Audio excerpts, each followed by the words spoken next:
नमस्कार श्रोते मित्र हो.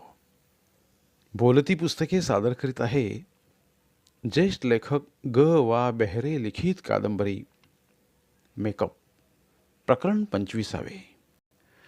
दस्तऐवज आमच्या सर्वांच्या समोर वाचू नये अशी काळ्याने केलेली विनंती कोर्टाने मान्य करायचे ठरवले असावे, कारण त्या दस्तऐवजावर पुन्हा कोर्टाची स्वाक्षऱ्या व शिक्का तारीख होताच कोर्ट उठले आणि चेंबरमध्ये गेले. 15-20 मिनिटे सारे जण नुसतेच बसून राहिले. मग कोर्टाचा शिपाई वादीच्या वकिलांना देसाईंना बोलवायला आला. वादीचे वकील आत गेले. पुन्हा 15-20 मिनिटे गूढ शांतता निर्माण झाली. 15-20 मिनिटांनंतर कोर्टाचा चपराशी सॉलिसिटर काळे यांना बोलावून घेऊन त्यांना आत घेऊन गेला. अर्धा तास तसाच गेला. मग कोर्टाचा शिरस्तेदार टाईपरायटर घेऊन आत गेला आणि अर्ध्या पाऊण तासानंतर कोर्ट परत आपल्या स्थानावर येऊन बसले आणि सर्वांना उद्देशून म्हणाले, माझ्या पुढे करण्यात आलेले अर्ज विनाशर्त परत घेण्याचं वादीनं ठरवलेलं आहे.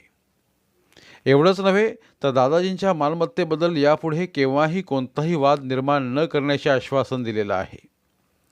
जी काही ट्रस्टची आज व्यवस्था आहे ती अशीच कायम राहावी असा अर्ज वादी यांनी स्वतःच लिहून दिलेला आहे. त्यामुळे हा वाद आता संपला आहे असं समजून हा अर्ज आता मी निकालात काढून टाकला आहे. कोर्टाचा योग्य तो हुकूम याबाबत होईलच. जो दस्तऐवज अनपेक्षितपणे माझ्यासमोर आला त्यामुळे या खटल्याचं सारं चित्रच आता बदललं आहे. पण हा दस्तऐवज कुणालाही पाहता येऊ नये किंवा त्यावर काही चर्चा करता येऊ नये म्हणून तो पुन्हा सीलबंद करून कोर्टाच्या ताब्यात ठेवण्याचा मी हुकूम देत आहे. कोर्ट उठले. कोर्टाचे कामकाज पाहण्यासाठी आलेले पत्रकार या अनपेक्षित निर्णयाने चकित झाले. आपण गाजवलेला हा खटला काही चमत्कारी कलाटणीने संपुष्टात आला याची खंत तर प्रत्येकाला वाटत होतीच, पण त्याहीपेक्षा या घटनेमागचे रहस्य आपल्याला समजू शकले नाही याची खंत अधिक होती. आज ना उद्या आपण हे रहस्य शोधून काढू असा जरी त्यांनी विश्वास बाळगला असला तरी हे रहस्य माहीत असणारे वादीचे वकील, वादी, कोर्ट आणि सॉलिसिटर काळे यांच्यापैकी कुणाकडून खरे वृत्त आपल्याला मिळेल हे शोधायच्या मागे ते लागले. माझी, चंद्रकलेची आणि मेघनेची मात्र या निर्णयामुळे फार पंचायत झाली.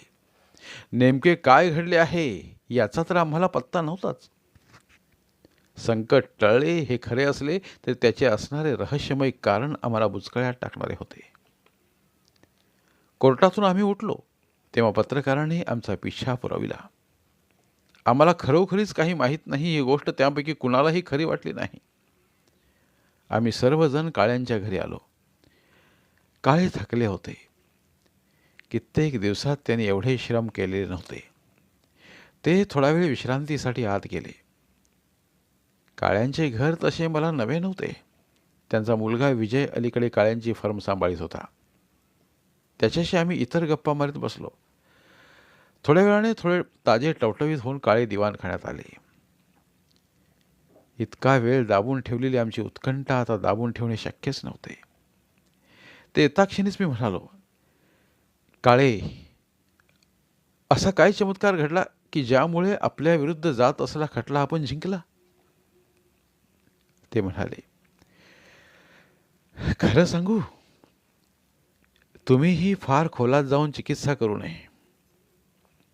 झालं गेलं गंगेला मिळालं. हे रहस्य कुणाला समजावं अशी दादाजींची इच्छा नव्हती. मग आपण तरी दादाजींच्या इच्छेचा अनादर का करावा? आता सगळं व्यवस्थित झालंय. आता उगीच तुम्ही तरी नको ती उत्सुकता कशा करता दाखविता? माझा सल्ला ऐकणार असाल तर हे प्रकरण विसरून जा. तेच तुमच्या हिताचं आहे. फक्त मी एवढंच सांगतो ते म्हणजे मला सुद्धा कल्पना आली नाही इतके दादाजी पाताळयंत्री होते. इतकी वर्ष मी या माणसाचा कायदेशीर सल्लागार होतो, मित्र होतो, पण हा माणूस काही मला समजला नाही. आणि एका परीनं झालं ते बरंही झालं, कारण दादाजींनी या प्रकरणात मला विश्वासात घेतलं असतं तर कदाचित मी या ट्रस्टवर कामच केलं नसतं. दादाजी समजायला फार अवघड माणूस होता. माझ्या नकळत त्यांनी अशी काही कारवाई करून ठेवली की या ट्रस्टला कोणालाही धक्काच लावता येणार नाही. मी म्हणणाऱ्या माणसाला गुंग करून टाकेल असं दादाजींचं वागणं होतं. सॉलिसिटर काळे हे माझे निकटचे सहकारी, मला वडिलांसारखे. जे यश मी मिळवलं त्याची मुक्त कंठाने स्तुती करणारे.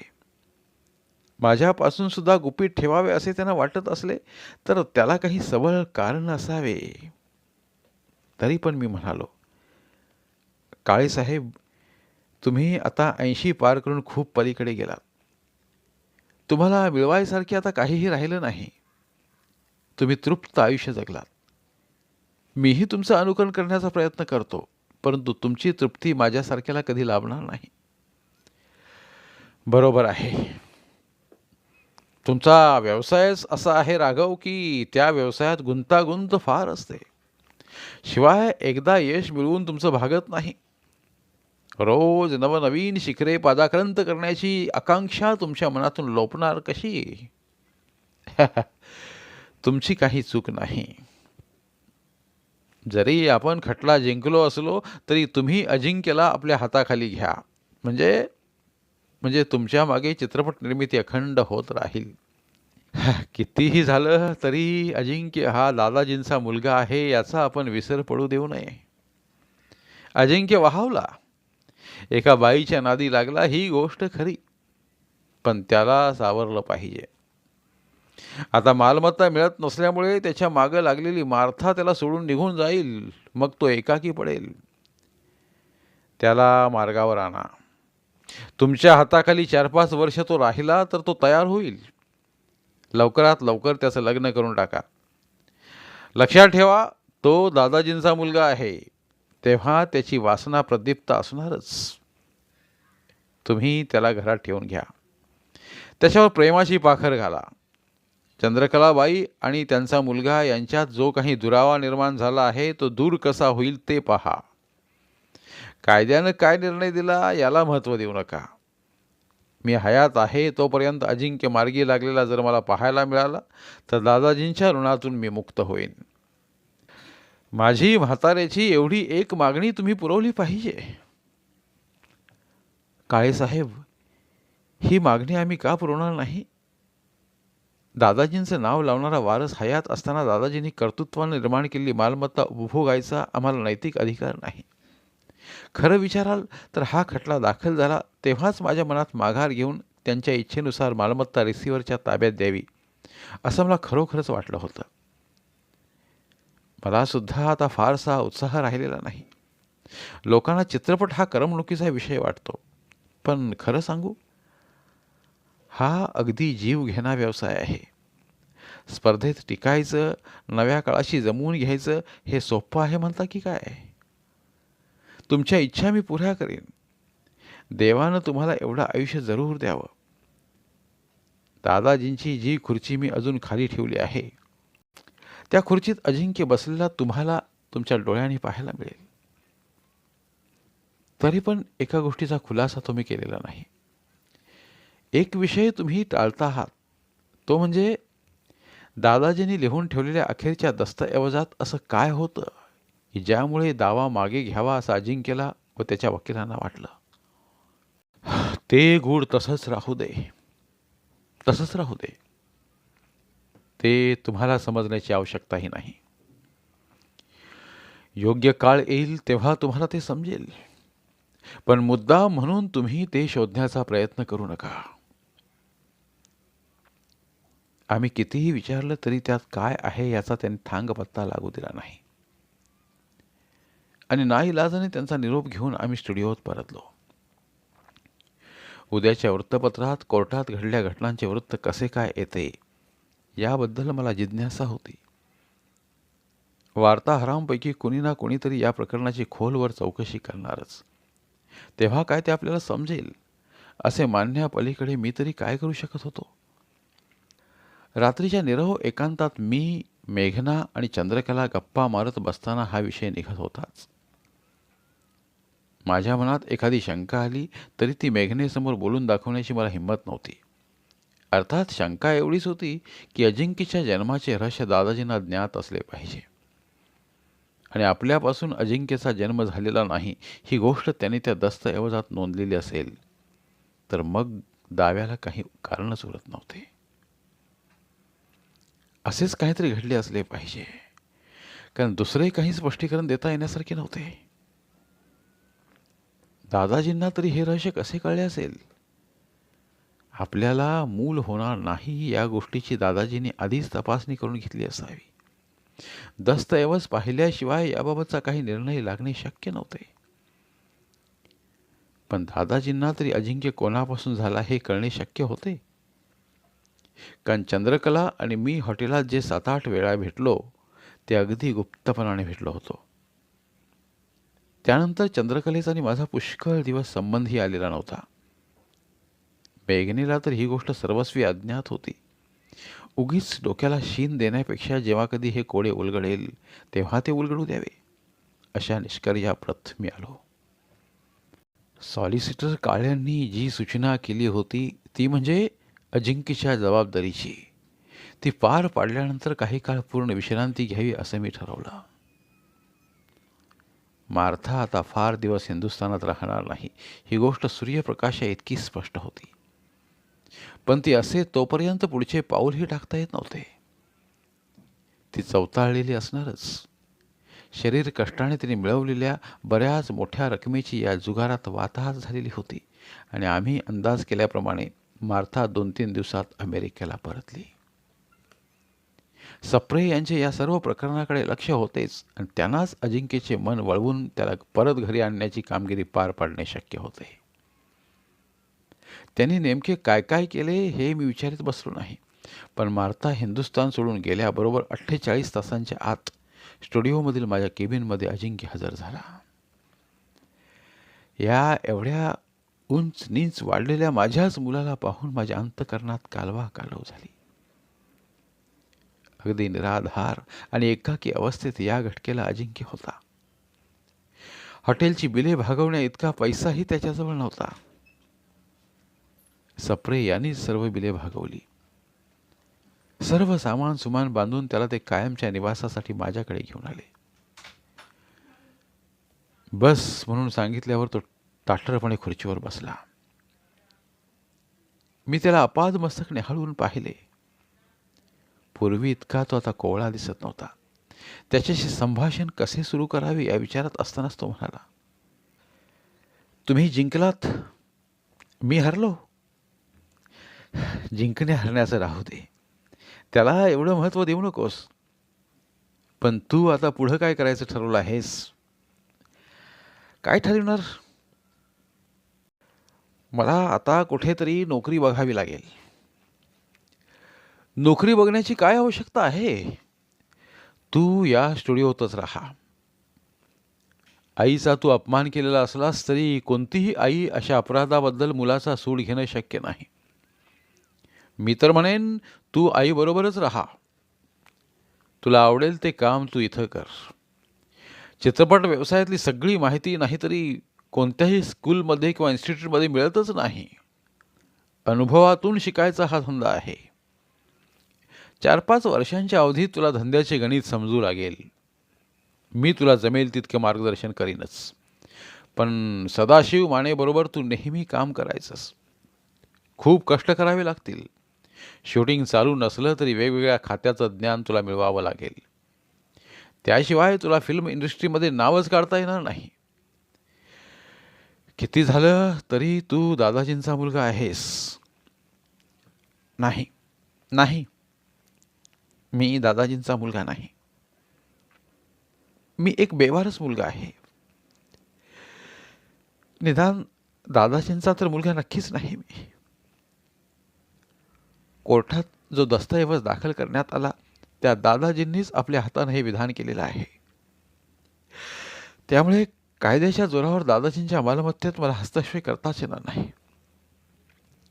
त्यामुळे जे काही तुम्ही मला देऊ करता आहात तीही तुमची कृपा आहे.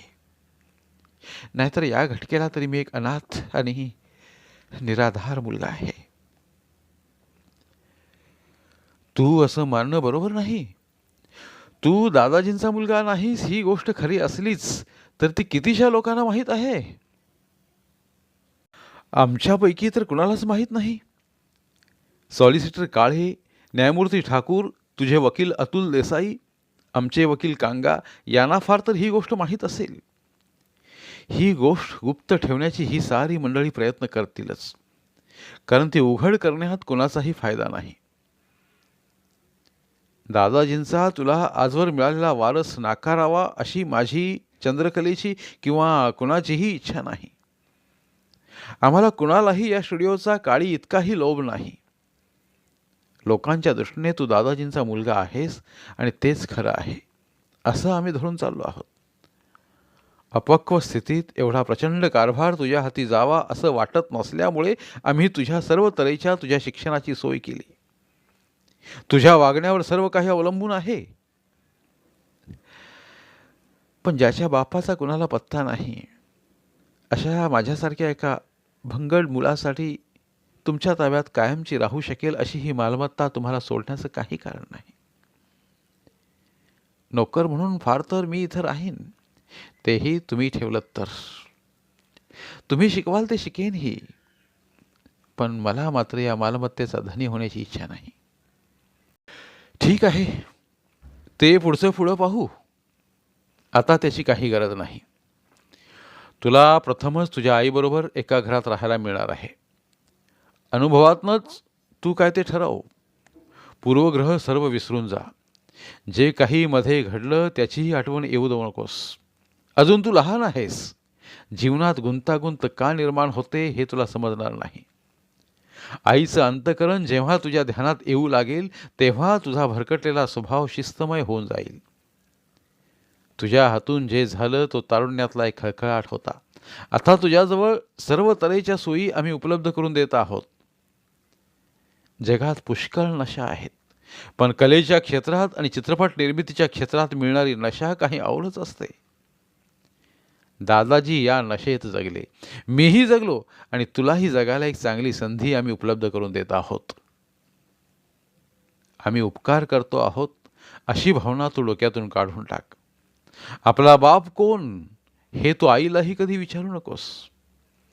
या साऱ्या प्रकरणात तिला खूप खूप दुःख झालेलं आहे. तिला योग्य वाटेल तेव्हा तीच तुला ते रहस्य सांगेल. पण खरं सांगू, मी ते काम करेन. तुम्ही सांगता ते सर्व करेन. आईलाही नव्यानं दुःख देण्याचा रस्ता शोधणार नाही मी. पण माझा पिता कोण आहे हे मला कळायला हवं. त्याशिवाय माझं चित्त स्वस्थ बसणार नाही.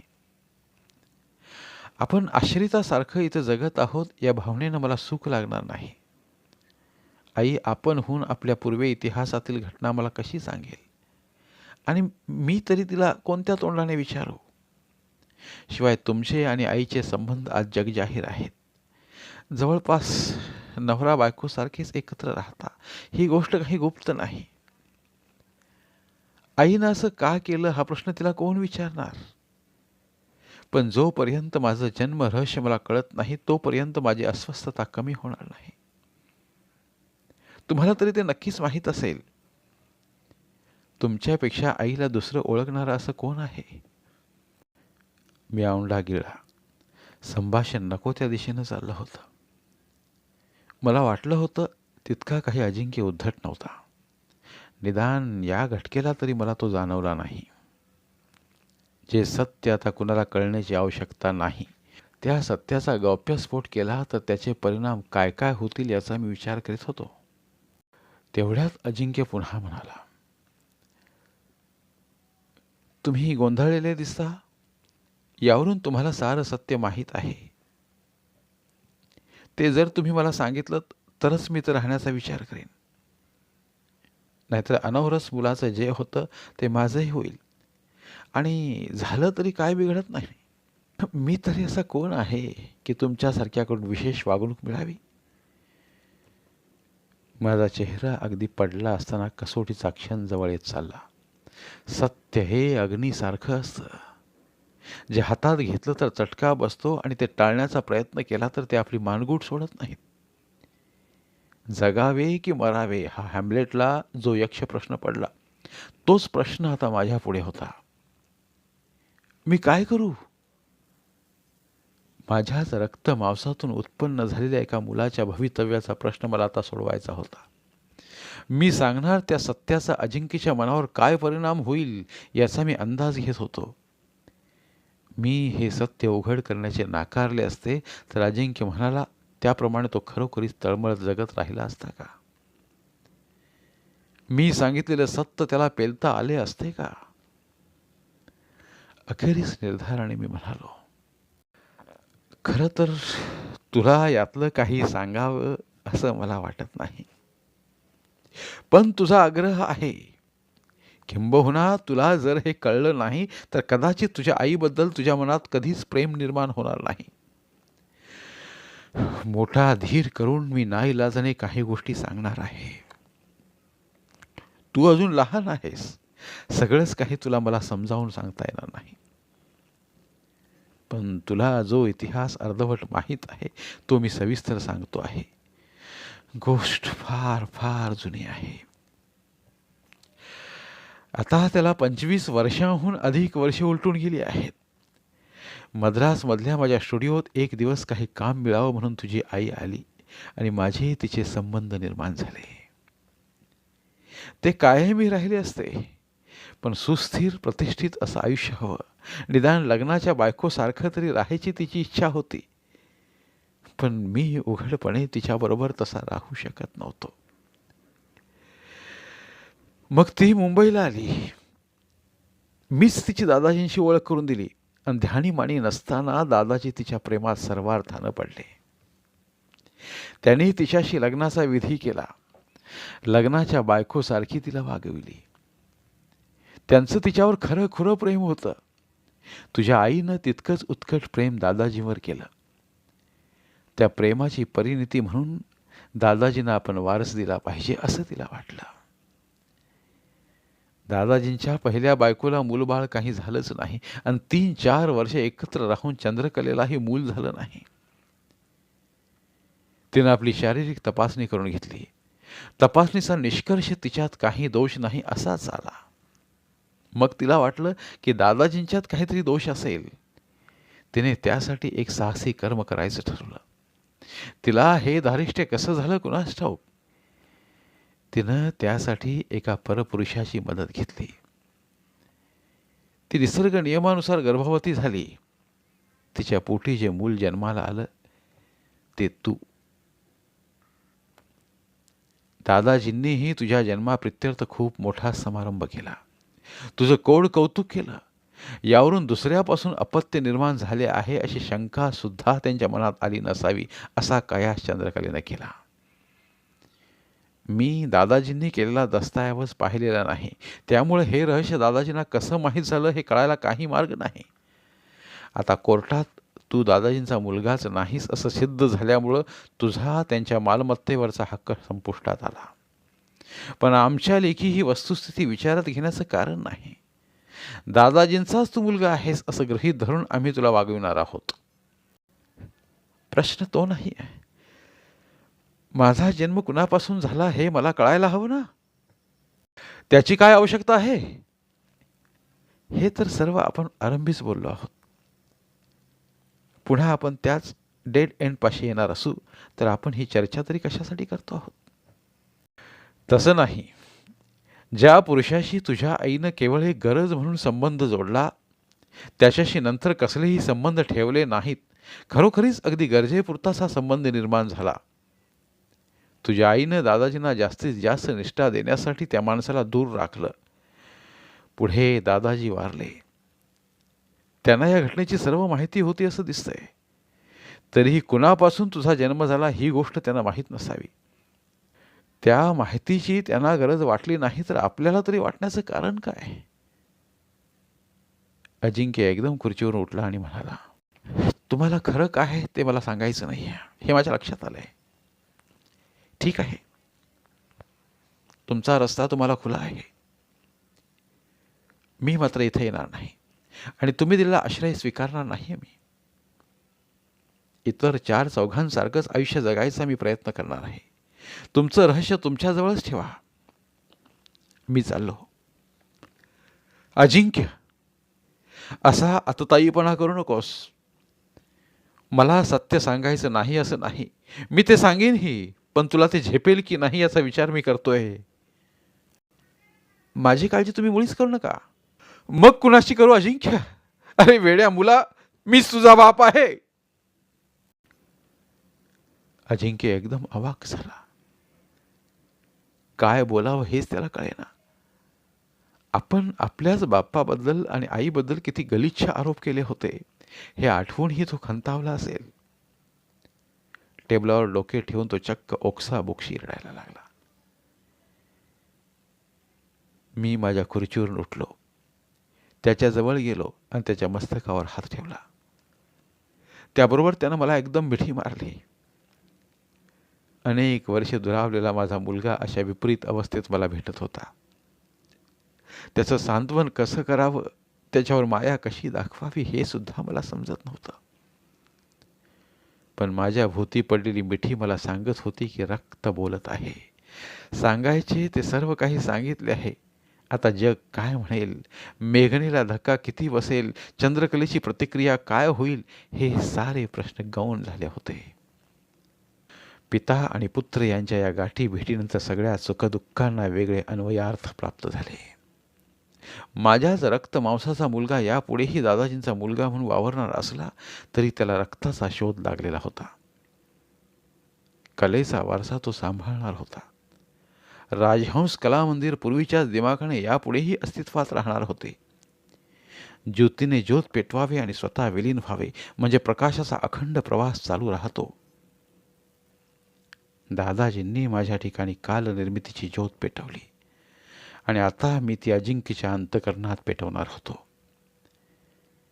एका नव्या हुरूपाने मी अजिंक्यचा हात हातात घेतला आणि मेघनेला व चंद्रकला भेटण्यासाठी जिन्याच्या पायऱ्या चढू लागलो.